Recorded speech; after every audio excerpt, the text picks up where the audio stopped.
देखिए, अगर आप इंडियन क्रिकेट टीम के फैन हैं, तो आज का मैच देखने के बाद आपको वाकई में अच्छा फील हो रहा होगा। इंडिया ने जैसे तैसे करके जो ये फाइट बैक करी है, ये फाइट बैक कई सारे मायनों में बहुत ज्यादा जरूरी थी। कल जब मैच खत्म हुआ था तब 134 रनों की जो लीड थी, वो इंग्लैंड के पास में थी। अगर आज इंडिया, जैसा कि हम देखते आ रहे हैं एक ट्रेंड की, जब भी कोई टीम मॉर्निंग सेशन में जाती है खेलने ओवरनाइट नॉट आउट रहने के बाद में, तो वो बहुत जल्दी ऑल आउट हो जाती है। लेकिन इस मैच में वो ट्रेंड थोड़ा सा बदलता हुआ दिखाई दिया। और वाकई में यहाँ पर जुरेल की जितनी तारीफ करी जाए कम है। जिस तरीके से जुरेल ने आज बैटिंग करी है, कल शाम को भी और आज मॉर्निंग सेशन में भी, वो वाकई में काबिल तारीफ है। और हर एक व्यक्ति को सोचना चाहिए कि भाई आखिर इस बैट्समैन को पहले मौका क्यों नहीं दिया गया। पर दे रहा है, दुरुस्त है। केएस भरत को जब बाहर करने की बातें चल रही थी तब कई लोग क्रिटिसाइज कर रहे थे कि यार he is a complete batsman, उसकी कीपिंग बहुत अच्छी है, सब चीजें हैं, उसकी कीपिंग के लिए हम उसको खिला रहे हैं, हमारे बैट्समैन को चाहिए कि वो बैटिंग करे। देखिए, सब बातें अपनी जगह पर ठीक है, बट आज के प्रेजेंट सिनेरियो में वो टाइम आ चुका है कि जब हमको एक ऐसा विकेट कीपर चाहिए रहता है जो कि बैटिंग भी कर सके। और जुरेल ने सिर्फ इस मैच में नहीं, इवन लास्ट मैच में भी बहुत बढ़िया इनिंग खेली थी। अनफॉर्चुनेटली हाफ सेंचुरी नहीं हो पाई थी इस मैच में, लेकिन बंदे ने जिस तरीके से खुद को अप्लाई किया, जिस तरीके से लोअर मिडिल ऑर्डर के साथ में एक बेहतरीन पार्टनरशिप्स करी, वो काबिल तारीफ था।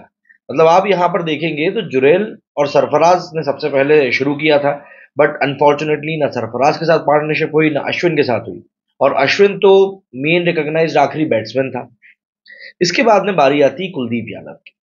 अब कुलदीप यादव इस सीरीज में ऑलरेडी हम देख चुके हैं, नाइट वॉचमैन के तौर पर दो एक बार ऊपर बैटिंग करने आ चुके हैं, और उस चीज ने कुलदीप को ऑलरेडी काफी कॉन्फिडेंस दे चुका है। और वही कॉन्फिडेंस हमको यहां पर कुलदीप की इनिंग में भी दिखा। कुलदीप और जुरेल के बीच में 76 रन की पार्टनरशिप हुई। और मेन बात यह नहीं है कि 76 रन की पार्टनरशिप हुई, मेन बात यह है कि कितनी बॉल्स में हुई। 202 बॉल्स में, 202। मतलब कितना ज्यादा थकाया इनने बॉलर्स को, आप जरा सोचिए। कितना ज्यादा फ्रस्ट्रेट किया इंग्लैंड के कप्तान को, जिमी एंडरसन को, आप जरा सोचिए। 202 बॉल्स में 76 रन की क्रूशियल पार्टनरशिप। और ये कम था, जो इसके बाद में आकाशदीप बैटिंग करने आया और उसके साथ भी कुछ ऐसी ही पार्टनरशिप हो गई। इतना बड़ा स्कोर खड़ा नहीं हुआ, बट स्टिल 40 रन की पार्टनरशिप इन दोनों की भी हो गई। और यार तो क्या छक्के पड़े हैं, बशीर तो यही सोच रहा था कि यार ये क्या ही चल रहा है। तो ऐसे में ये दो बहुत ही ज्यादा इंपॉर्टेंट पार्टनरशिप हुई जुरेल की, कुलदीप यादव के साथ में और आकाशदीप के साथ में।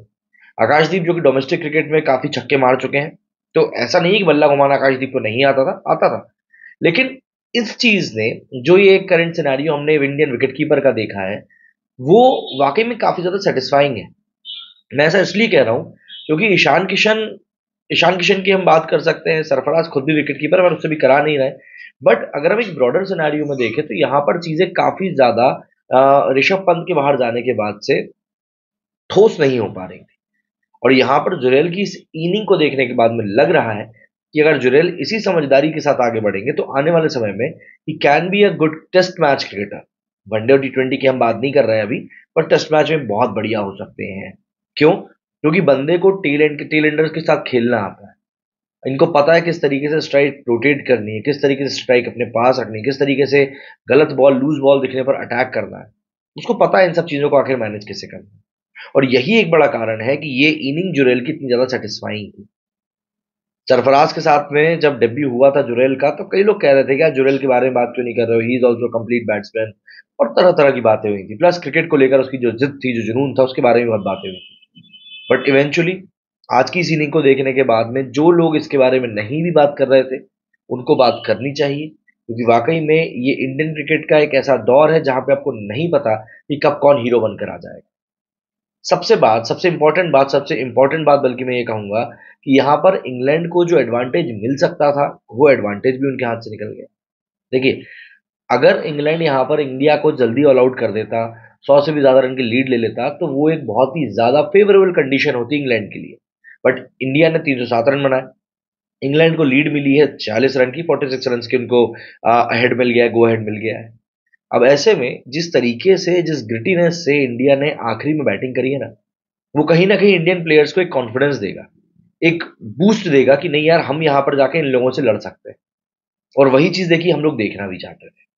और इसीलिए यहां पर प्रेजेंट करंट सिनेरियो में इंडिया भले ही लीड में पीछे है, स्लाइटली भले ही पीछे है, बट अगर हम मेंटल स्पेस की बात करें तो इंडियन क्रिकेटर्स इस समय टॉप पे होंगे। क्यों? क्योंकि इन लोगों ने लिटरली यहाँ पर इंग्लैंड को थका दिया है।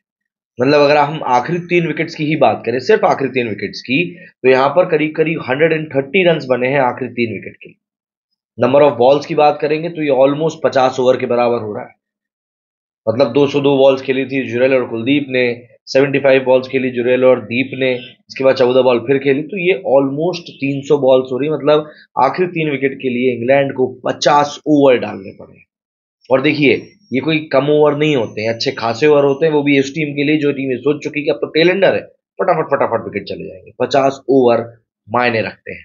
आपके बॉलर्स थक रहे हैं, आपके फील्डर्स फ्रस्ट्रेट हो रहे हैं, तो यहाँ पर मेंटल स्टेट की भी लड़ाई होती है, जो कि यहाँ पर इंडिया को थोड़ा सा अपर एज दे रही है। बाकी इंग्लैंड की बैटिंग अब कैसी होती है, प्लस इंडिया की बॉलिंग आज किस तरीके से ओपनिंग कर पाती है, खुद के लिए विकेट्स ले पाती है, कितनी जल्दी ले पाती है, सब चीजें उसके ऊपर डिपेंड करेंगी। क्योंकि एक चीज यहाँ पर है, अगर इंग्लैंड ने यहाँ पर 200 रन बना लिए, 200 रन बना लिए, तो इंडिया को जीतने के लिए चाहिए होंगे 250 के लगभग। वो सिचुएशन थोड़ी सी ट्रिकी हो जाएगी। हालांकि आज मॉर्निंग में पिच अच्छा खेली है, बट कल चौथा दिन हमको नहीं पता, और तीसरा दिन हर टेस्ट मैच का वो दिन होता है जब पिच करवट बदलती है। तो यहाँ पर आज पहली बात हम पिच देखेंगे, और अगर इंग्लैंड यहाँ पर 200-250 रन बना लेता है, तो इंडिया के लिए थोड़ी सी ट्रिकी सिचुएशन फंसेगी फोर्थ इनिंग में उस स्कोर को चेज करना। आप लोगों का क्या कहना है इस बारे में? कमेंट करके जरूर बताइएगा। मेरे स्टूडियो फिलहाल उतना ही। जय हिंद, जय भारत।